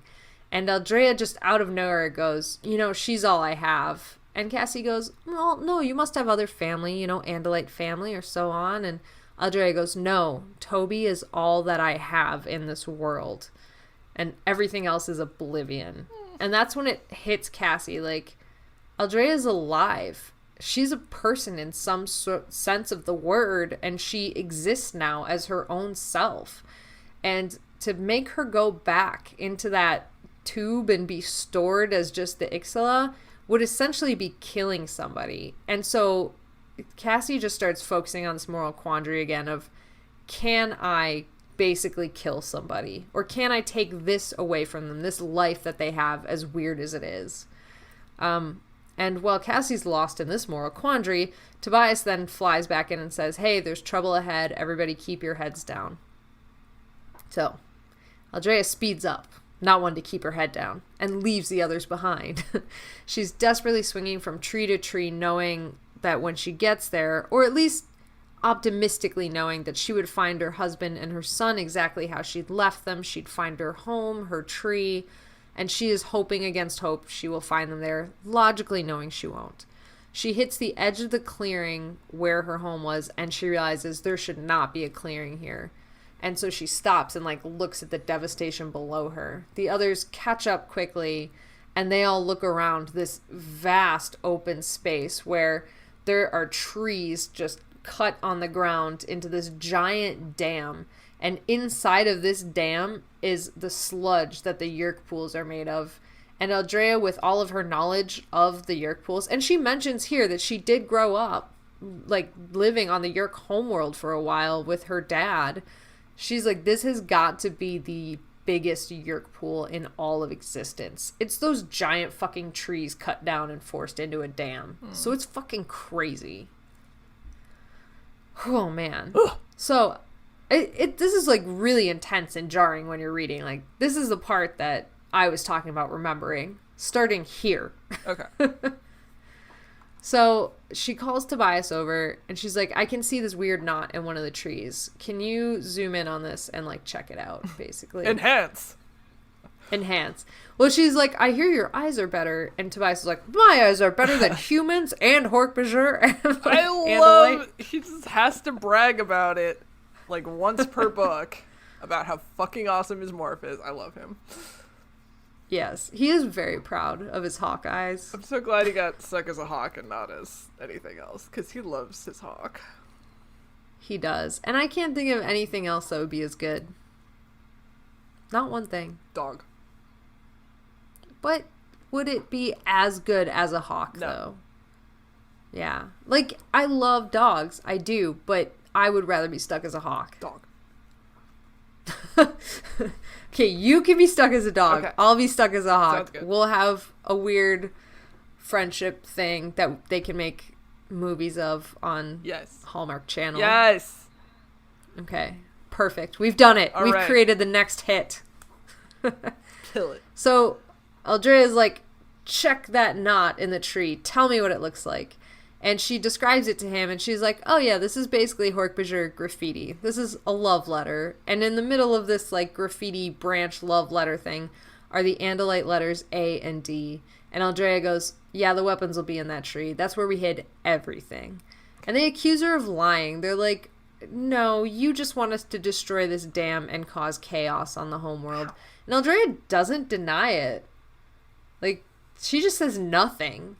And then she, like, just goes ahead and delivers more bad news. She's like, well, you know, this tree will still be preserved because the entrance is sealed shut by all the water pressure. And when they're like, wait, what the fuck? She's like, yeah, the entrance is under the water line.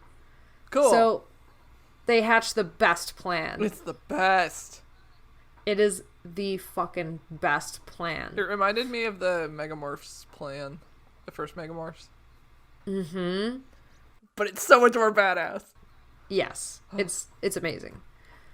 So the plan, of course, they're not going to give it all to us, right? Nope. All we get are snippets of Aldrea arguing with Cassie while she's flying up higher and higher and higher with everybody but Toby in her mouth. They're all morphed to fleas. So she's rising and rising and rising, and she gets to the point where the thermal gives out and, like, the wind just kind of dissipates below her. And she goes, all right, this is it, boys and girls and other assorteds. This is as high as we can go. And she makes, like, or tries to make a joke where she's like, anybody need anything? And Marco's like, yeah, could you get me a soda? And Jake, of course, is just like, worry about yourself, keep your mouth closed. And Cassie's like, okay. Not in a sexist way. It's literally because they're in her mouth. Women are better seen and not heard. Holy shit. My mind went there too. I was like, okay. The words came out of my mouth and I was like, oh, fuck, that sounded bad. That's amazing. Keep your mouth shut. No. Make me a sandwich. Get me a soda and make me a sandwich. Oh my god. No, they're in her mouth as fleas, I swear. Woo. Yikes. Yeah. I feel bad for saying that now. Okay, this is just cool. Let's just get there, because this is fucking amazing. Happening. So Aldrea is like, what you're doing is fucking impossible. And Cassie's like, no, it's not. Just trust me. Cassie starts morphing back to human midair. And Aldrea is like, no, no, no, no. And Cassie's like, this will be fine. So she continues morphing except for her giant osprey wings, which she is letting grow out with her body for as big as they could possibly get, but the rest of her body is fully human. It's literally just a little girl with giant fucking osprey wings. And she's like, I can't fly, and I can't even, like, control them, really. I can only hold them out straight, which is acting as, like, a buoyant parachute for her. So she's falling slowly. As if that wasn't awesome enough. As if that was not awesome enough. We get to the next part of the plan, where she starts going to wail. She starts growing and growing, and her legs twisting together into a giant tail, still holding osprey wings that I can only assume are growing even larger with her body. Not even though! It's so good, though. 3 fucking morphs simultaneously. That's crazy. It is insane, and, like, so towing the line of what I think could actually happen, but yeah, I love it. Oh, it's so good. I love it so much. So when she's only hundreds of feet up and a giant whale osprey beast, that's when somebody finally notices her and they start firing on her. And they hit her tail, they leave a hole singed in her tail, they hit her side and burn her, causing her this terrible pain. Sorry, my cat's Oh, I thought you were meaning me. I was like, no, oh my sorry. God. Cat's yelling at me. Anyway. It happens. But yeah, so it hits her side, causing this searing pain. And that's when Aldrea tries to take over. She's like, fold your wings, it's time to fall. And Cassie goes, not yet. And Aldrea tries to forcibly take over her body and fold her wings. And Cassie fights her off to be able to control keeping her arms fully straight. She goes, not yet. It is not time. I love this. It was so good, right? Because in the beginning, Cassie couldn't take over Aldrea with the wolf morph, which is probably why that scene was in the book. And now it's come full circle. It's so intense. Yeah. It has, and it's amazing. Like, in the moment of need, Cassie is able to completely shut her out and be like, no, this is how we have to do this. Ugh. Like, I love these moments when Cassie just shows this amazing inner strength. Yeah. I love this. Yes. Oh. Yeah. So Cassie fights her off and wins. And then finally they get to the point where Cassie's like, this is close enough. And she folds her wings and falls. The whale slams into the water, and Cassie continues her morphing, which is basically only size at this point. Like, she's covered up that she's a human because she doesn't want anybody to see that there. And her growing in size is causing, like, these eddies in the Yerk pool that's, like, stirring everything up worse and, like, making everything more chaotic. And everybody that's in her mouth right now has already started demorphing. So Cassie fires off a burst of echolocation and asks Aldrea to, like, pay attention to this picture, just let it come to you, and try to tell me where the entrance is. And Aldrea's kind of like, ooh, I can't really tell. I don't know. It's probably over there. At this point, they then hear that there are Taxxon on the way. So Cassie's like, all right, let's put the first part of our plan into action. So she asks the people in her mouth if they're ready, and they're like, yeah. So she breaches out of the water, opens her mouth, and asks Tobias and Marco jump out. This is a little far-fetched, I admit. I was about to say, like, humpback whales are big, but their throats are, like very small. They could not swallow a human. But they have that, like, sack in their, like... They do, that they can extend. Yeah, their lower sack mouth. Yeah. I don't know. I mean, I don't know. How did they not get, like, stuck in her bristles, though? I don't know. She opened her mouth real big. Real big. Real big. So, anyways, Axe and Tobias jump out as Andalites, and Marco as a hork-bajir.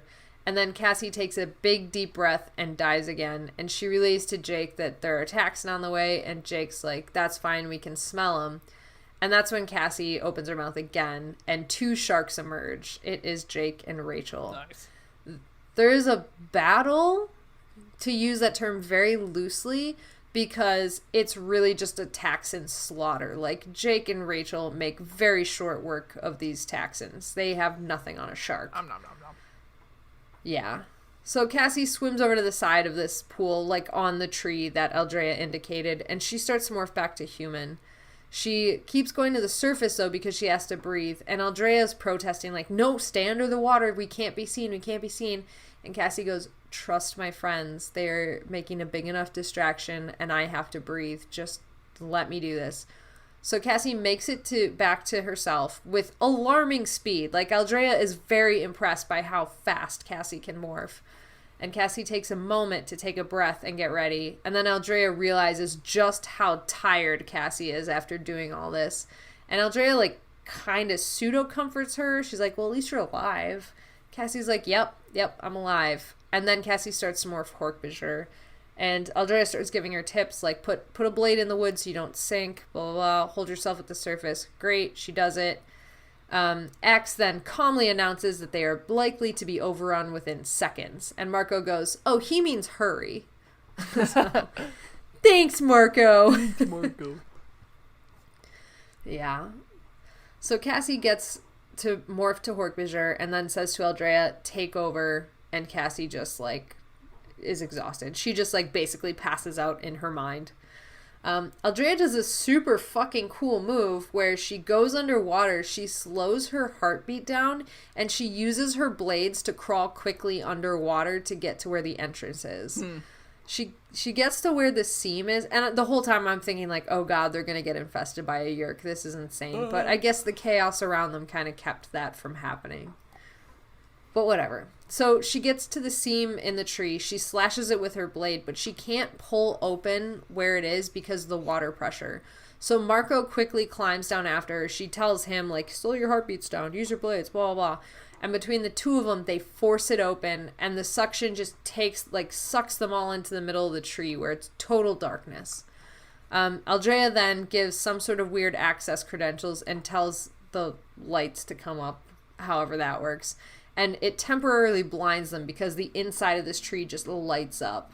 And there's a ship in the middle of it. And they're like, this is amazing. Aldrea gets them into the ship, and Axe is like, how did you know the access code even though you died before it was set? And Aldrea's like, oh, it's just an algorithm of Ciro's birthday. I use it for everything. I use my same password for every site. Pretty much. Like, I read this and I was like, oh my god, security is so lax amongst the Andalites. Get yourself a LastPass account, dang. You gotta vary those passwords. Ugh. Is it uppercase, lowercase, number, symbol? Oh, not in that order. Oh, man. Thanks. Yeah, but whatever. She makes it into the ship. It's fine. Oh, so they get everything going. They're like, how are we going to get out of here? And Aldrea's like, we're going to burn our way out. And they're like, we're going to burn the way out. Okay. And Axe goes, you realize that this will kill many yerks as it drains and breaks into the pool and the heat and everything. And Aldrea just goes, do you have any objections, Brother Andalite? And Axe responds, none, Sister hork-bajir. Yay!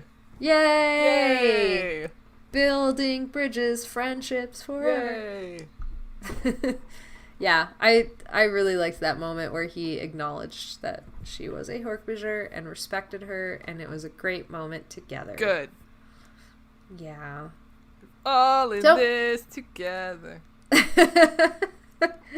That's the only part of the song I know. I think there's like a one by one, one on one. I got nothing.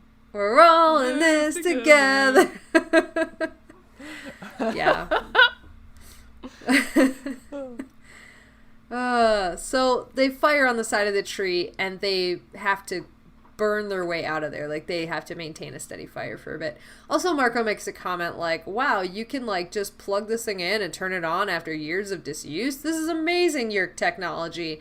And both Aldrea and Axe at the same time were like, Andalite technology. Andalite. Well, actually. I would say they well actually'd him, but they didn't even take the time to say well actually. They were both just like, get your shit straight, Marco. God, Marco. For real. God, Marco, you ass. The Romans stole everything from the Greeks, Marco. Oh, God. But yeah, it starts right up. Totally fine. So they fire their way out of the tree. Aldrea hits the burners on the ship, and they blast out of there as soon as the side kind of crumbles and water comes pouring in. And there's a little bit of, like, turbulence from hitting the water and getting out of there and blah, blah, blah. And Cassie is, like, exhausted and kind of in a torpor, but she still feels regret once she realizes that they have just killed hundreds, maybe thousands of Yeerks that were just swimming along. Meh. Yeah. Aldrea tries to comfort her, and she's like, "You're a hero. You made this all possible. I just watched you do this amazing, impossible thing that would make you a hero instantly among my people. Like, you should feel great about this." And Cassie just distinctly feels the burden of having taken so many Yeerk lives. So, yeah, Cassie retreats, leaving Aldrea in control still, and Aldrea starts speaking with Axe, saying, like, you know, the humans are not happy, they're not celebrating. And Axe goes, "No, in this way they have almost Andalite sensibilities. They do not enjoy the war, and they do not enjoy what they have to do to win the war." And Aldrea kind of goes, "Oh, that reminds me of the hork-bajir that never forgave themselves for learning how to fight and kill other hork-bajir." And Axe and Aldrea agree that the mark of civilization must be detesting war. You and me, we're not so different. Yeah, that's that moment. Aldrea and Axe then discuss Toby, and they're like, "Oh, is she gonna lead the hork-bajir on this planet?" And Aldrea has this realization. She's like, "No, Toby has to return to Earth and be with her people. This is not Toby's place. Like, this is what Aldrea wanted for her, but it's not what Toby wants or what Toby should be doing." So Axe and Aldrea form this plan to have this really weird play show thing, and Cassie's overhearing all of it. Eventually, Cassie comes out of her stupor, and she tells Aldrea that it was an honor to work with her and to fight with her. And then this conversation turns to them discussing why the Ixala turned to Cassie. And Aldrea goes, "Well, isn't it obvious? Like, somehow I must have known that I would be tempted to cling to life and to stay in this body, and so I had to choose the mind that would set me back on the path that I needed to take." And it's this, like, sweet moment, kind of. Yeah, it's kind of sweet. They all say their goodbyes between the three of them, just between Axe and Aldrea and Cassie. And then they start this weird fucking plan that made no sense, that I didn't get. But basically what happens is then Cassie yells, "Jake, Aldrea is trying to take over my body," and Axe puts his tail blade to Cassie's throat. There's some posturing, some, like, play arguing, and then Aldrea leaves Cassie's body, and she finds her way back into the vial, and for a short time she remembers, and she remembers only Ciro and her husband Dak before fading into darkness. That was his book. So the reason I was making noises about the about why Aldrea chose Cassie is because, like, I don't know, it seems so self-aware. I wasn't sure I was buying it. I feel like it, like, how I read it was not that she was self-aware from, like, the Ixala or as a person, but, like, that it was by total chance or by something that Cassie did. And we know already that Cassie has that kind of, like, mythical ability to attract that sort of thing to her. Yeah. So it's almost like whatever happened went to her, but then Aldrea is just such a, like, arrogant Andalite at heart, even though she's a hork-bajir, but she still has that arrogance that she was like, "I must have known that I would do this, blah, blah. Like, that's how I read it. That's better, I think. And, like, It might not be true, but that's how I read it. Yeah. Like, I don't think the reason that she was drawn to Cassie was what she said. I think that's just kind of a thing that they deduced after time. Like an optimistic result. I don't know. Yeah, I think it was totally fucking random. Like, I really do. Yeah. Like, it was already, like, kind of weird enough when he was like, "Oh, we took the very essence of a person, blah, blah, blah." And it's like, okay, maybe, but, like, the whole, like, we have to find the appropriate host body who's similar in spirit and blah, blah, blah. It's like, no. And it's like, why does it have to be female? They did say probably female. It could be a male. They did mention that. Yeah, but I just thought that was kind of a weird criteria, especially since, like, the whole, you know, idea about identity in this story was species. So, Yeah. like, why wouldn't she have gone to Toby, you know? Like, because she Yeah. would have been like, oh, hork-bajir. Yep. Or what if she had taken over Axe? How fucking weird would that That have would have been? been really weird. Oh. That would have been a cool book, actually. Now that I've said it, I want it. Oh. Oh, man. They could have had that whole Andalite struggle in their own head.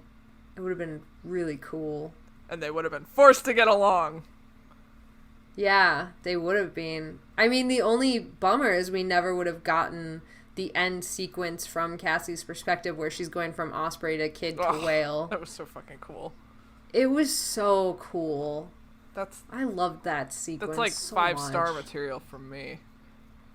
Yeah. Right. Would you like to jump into character ratings right away? Sure. Do you want to start with Cassie? Normally we end on our main character, but we can just start here since we've already started this conversation. Okay, whatever. Cassie gets 5 stars. Yeah. I loved her in this book. I liked all of her inner dialogue. I liked her doubts and her fears and the fact that she just like shut it all down and just focused on the mission and fucking killed it once again. Mm-hmm. Well, that was so great. Yeah, I agree. I'm gonna give her 5 stars. I liked all of the same things, and I loved the like character depth that we got into across the board. Like, it wasn't always Cassie just finding like her inner strength or anything like that, which would have been kind of lame, even though that's what I thought was gonna happen. Yeah. It was about so much more, and that fucking morph sequence was just incredible. I actually thought that, so, okay, my predictions, which I've already kind of mentioned, but I predicted that Aldrea was going to want to stay in Cassie's body, and they were going to fight for control for a bit, and she was going to go rogue or whatever. And I thought for a minute that Cassie's love for Jake was going to remind Aldrea of her love for Dax and convince her to give up Cassie's body. Which I'm kind of glad it didn't go that way. Yeah. Because I think that might have been a little, I don't know, cliche or lame. Yeah. And we already kind of did the whole like love will conquer all thing with the Howler book and Jake and Cassie. So now that you say that, I fucking love that the Love Will Conquer All book was from Jake's male perspective and not from Cassie. yeah. Because I feel like That's awesome. Cassie is more outspoken about her feelings for Jake, and like when we get into her book, she's always mentioning like, oh, I really like Jake, and we only get that some of the time in Jake's book. Yeah. I feel like maybe that's not true. I don't hold me to that, but No, I get that sense as well. Without having a works cited page, I think that's great. get your works cited in order. God. I just Google, how does MLA format work? Oh God. But yeah, I agree with giving Cassie 5 stars. The only thing I'm a little disappointed in was it seemed like such a watershed moment when she had that Aldrea has a real body now and a real life, and like, even though it's weird, it is some form of life, and that just kind of went by the wayside, almost because Aldrea decided like, oh, this is over, and Cassie's like, well, I'm too tired to have this argument right now. Like they touched on certain aspects of Cassie that we've seen before and have, you know, gone into more development on, like her feelings about a bunch of Yerks getting killed. Like they touched on that, but we didn't really get all of that. And again, like you said, the whole like, oh, do I have to kill Aldrea? And then it just kind of resolved itself. Yeah. So, I don't know. Like, maybe they didn't need to get into those things. Maybe they were just quick call-outs to, like, this is what Cassie was feeling in the moment, but I feel like they shouldn't have built it up then so much. That's true. But, I mean, I can get over it. I mean, I'm still going to give her 5 stars. Yeah. And feel slightly guilty for knocking her for the past 2 books because of her behavior in the Rachel book. Oh, no. Everybody betray me. Yeah. Oh, and that opening mission was so good, where they're sneaking in to get the paper, the Cassie Loves Jake paper. That was really good. Oh, I miss the shenanigans that they used to get into in the first chapters of the earlier books. It was nice to have that little callback. It was. Still don't know why the house was haunted. Oh, I also, just speaking of Cassie and Rachel, I also thought that, like, Rachel seemed very approving of Aldrea throughout the book. And I kind of thought they were going to touch more on, like, Rachel being like, oh, hey, maybe Aldrea should, like, hang out with you, Cassie, in your body, like, for all time or something. I don't know. But maybe not, considering her last book. But, like... Yeah, I don't know. I feel like Rachel didn't seem as outwardly concerned about Cassie and Aldrea sharing a body as I would have expected, maybe. Like, Axe was the one who was like, get the fuck out of Cassie, you bitch. But I don't know. Although Rachel made multiple, like, probably more than anybody else throughout the book, Rachel kept throwing those one-off comments, like, don't forget, you're going back into the bottle, and, like, don't forget, we need, like, she did, like, I can remember 3 or 4 instances of Rachel making those comments. Like, just a single throwaway line at the end of, like, a dialogue, Rachel would be like, you're not in there for long, though. Oh my god, that's so subtle. I didn't even realize that. Oh... Way to look out for your bestie, Rachel. I think she did. I thought Rachel did look out for Cassie. Not, like, super overtly the whole book, but I think she was there, like, watching and just trying to protect playing her. It cool, I think. Which is fine. It's fine. So what did you think of Jake? I don't know. I was troubled by the shooting the Andalite thing. Especially since he and Axe have recently had a scene where Axe has been like, absolutely not, I won't do this. And Jake kind of says, well, too bad, I'm the leader. I don't like that. But apart from that, I liked his kind of leadership aspects. I liked his quick thinking. Like, they came up with that plan to kill all the other Yerk ships really quickly. Like, almost too quickly to believe, I think. But, I mean, it worked out. Well, what I liked about that scene was how, like, that was really Jake, Marco, and Tobias kind of, like, spitballing really quickly to each other, like, what they were going to do. Yeah. So I really liked that sort of relationship that the three of them had in that moment. Sure. But yeah, it came up very quickly. But maybe they've played enough, like, video games as young boys were wont to do in that time. Yeah. And they were all like, oh yeah, if you totally do this thing, I did this thing in the video game once, and you shoot this way, and then etc. Well, that was all Tobias. That was Tobias, like, here's how flying works. You can totally angle and do this, and blah, blah, blah. Yes. Like, I liked that a lot. Even though it's probably not true. But whatever. It's fine. None of these books are true. This is sci-fi. Oh, my God. Fucking Marco made some comment about Star Wars The Phantom Menace and how oh my God, I totally forgot to mention that. Like, and it's so bad. Like, oh, Marco thinks that was a good movie. Oh, Marco did think that was... Oh my God. I totally meant to bring that up. Yeah, The Phantom Menace was so bad, Marco. Oh, God. It was so bad. I like the music, though. It's good music. Okay, well, John Williams. The music is incredible. Excellent job. Did I ever tell you I got a speeding ticket to that once? Really? I put on the lightsaber fight music from The Phantom Menace, and I was, like, getting so into it, and then the next thing I knew, I got pulled over because I was speeding because I was getting so into the music. Oh, my God. That's kind of amazing. It was amazing / terrible. I did only get a warning, though, because it was like 2 days before Christmas, and I think the cop was feeling a little generous. A little jolly. A little jolly. He was like, I won't stick it to you for driving like 50 in a 35 today. I saw Mad Max Fury Road for like the 4th time when it came out. And I was driving home, and I was maybe doing like 5 above the speed limit, but I was like, just feeling so freaking badass. I'm like, I'm going 25 miles an hour instead of 20, bitches. That's amazing. Witness me! So, Witness that me. reminded me of that. Anyway, that was... Oh, that's hilarious.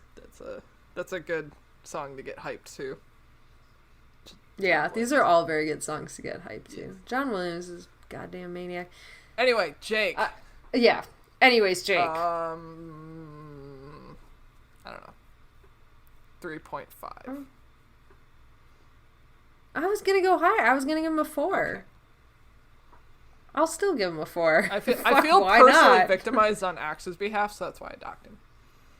Oh, okay. I too am concerned about the same things you mentioned, like how ruthless he's getting. But I really, like, as much as I was concerned and I felt really badly in that scene, it felt like the old Jake coming back when he goes, "No, we're not going to let that happen." And then does, like, the crazy reckless thing just because he wants to save the Andalite. Yeah, that's true. So, I liked that a lot. It's like... I also liked his leadership moments where he had to be knocked down. Yes. Yeah, there were a couple moments of that. They were really good. Mm-hmm. Anyways, what were you going to say? I was going to say, like, don't kill the Andalites. Remember, you need them to help you. Yeah. Yeah, exactly. But it would have been interesting to have that Andalite come back in the future. I don't know if it does. I mean, I don't think there would be any way to know because, like, they didn't see each other. Yeah, but, like, if they had killed the Andalite and then down the road they meet up with some Andalites and they were like, yeah, so blah, blah, blah. He was doing a mission over at the hork-bajir planet, and then they realized, oh, we killed him! Oh, no! And there was angst. Oh, that would have... Yeah. Or if somehow, like... they blow up the ship and they, like, see his body floating in space and Axe realizes it's, like, the guy that trained him when he was first in the academy or something. Ouch. Yeah, that would have been rough. This is for our HBO series. Yeah, this is going in the HBO series for sure. Okay, so you give Jake a 4? Yeah, I'm giving him a 4. So now we go to Rachel. Well, pretty much already talked about Rachel.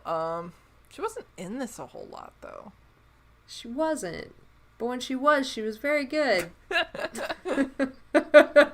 So I take it you're going to give her a 5. Of course I'm giving her a 5. Well, I will give her a 4 just because she wasn't really in it, but she was great.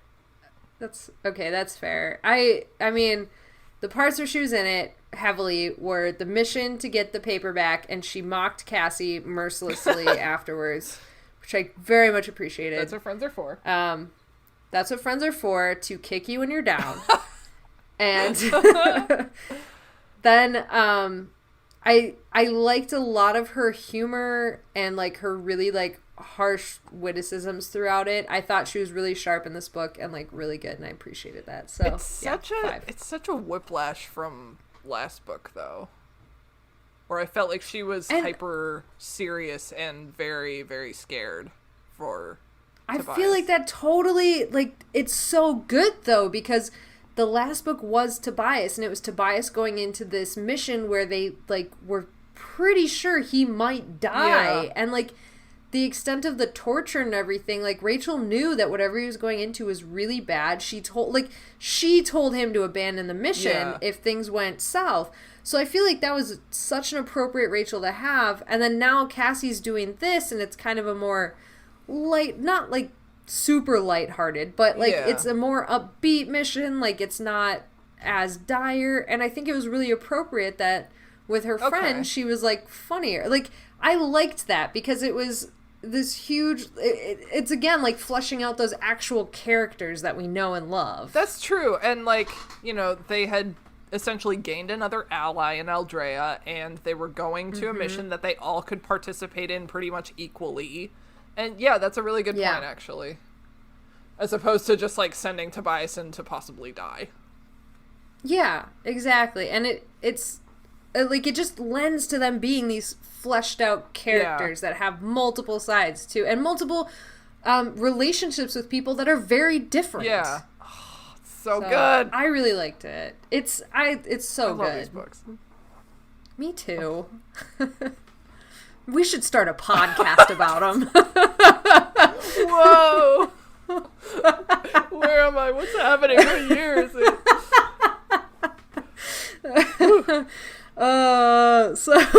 talk about Tobias. How much do you like Tobias in this book? I mean, he's great.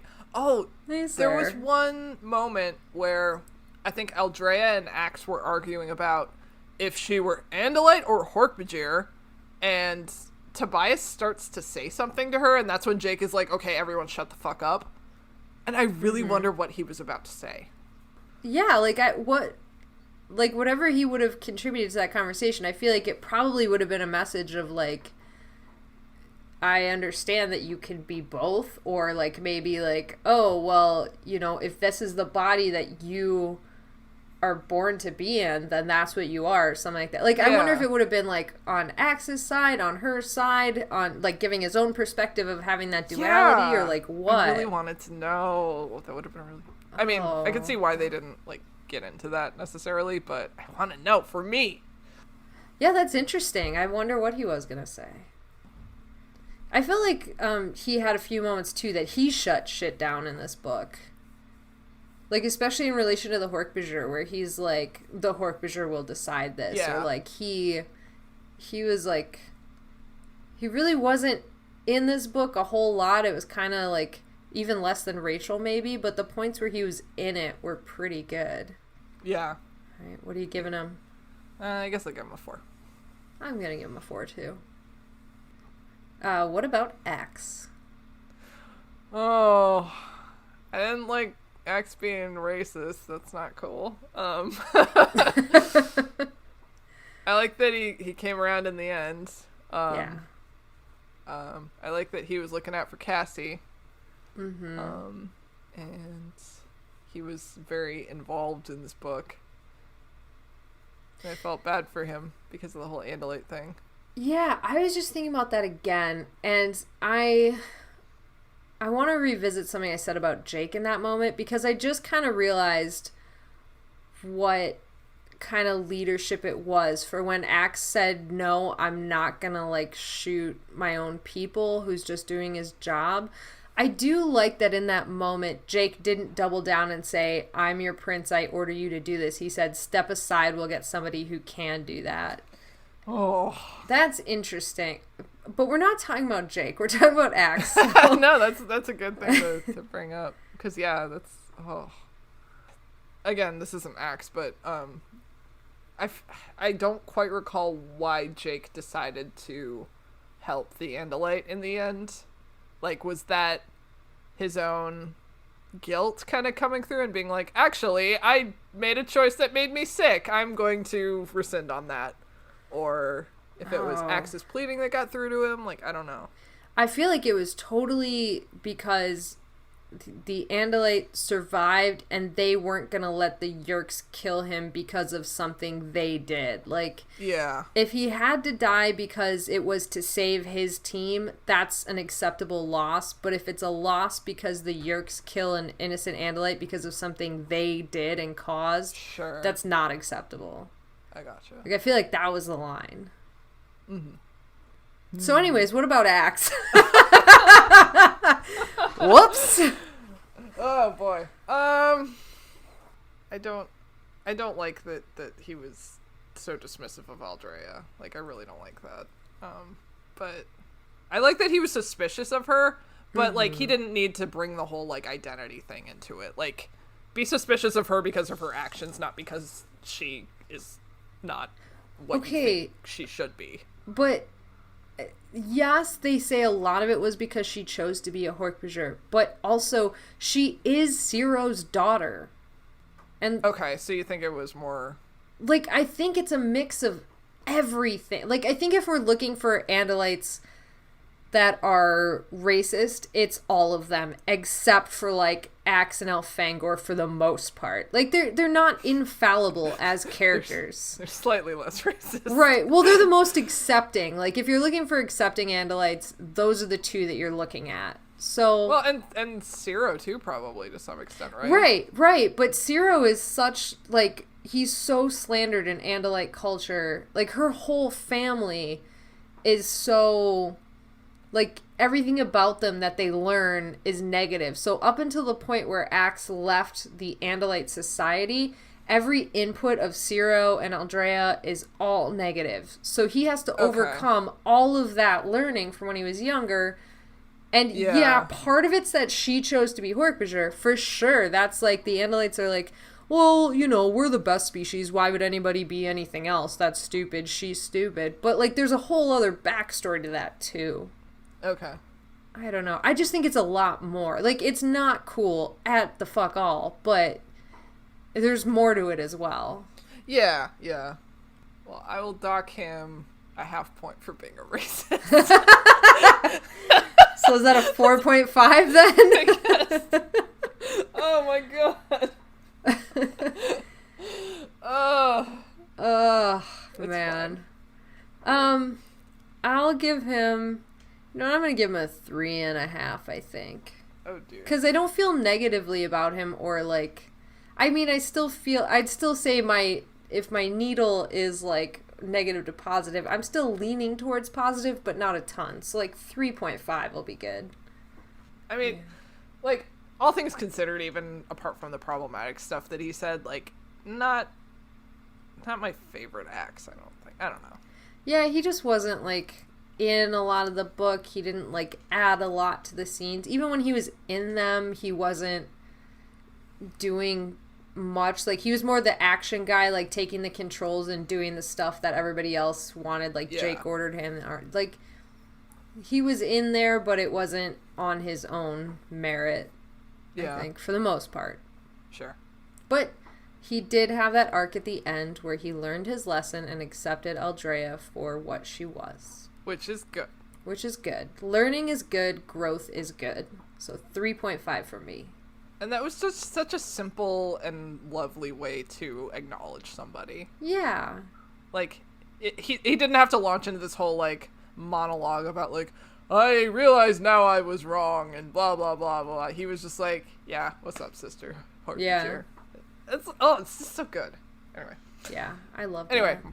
Marco Polo. Yeah, that's all I have to say about that, pretty much. Just Marco. Like, I don't know, he made some good jokes. He made some bad jokes. He made some terrible jokes. He made some real stinkers. Yeah, there was that one where they were rolling around in the ship and he rolled on top of Cassie and he's like, don't tell Jake, I know he gets jealous. And I was just like, really? Not the time. Yeah. Not the time for this, you little bastard. Yeah. And I mean, I think it wouldn't be a Marco joke if he didn't say anything, but he did. Okay, here's some redeeming qualities.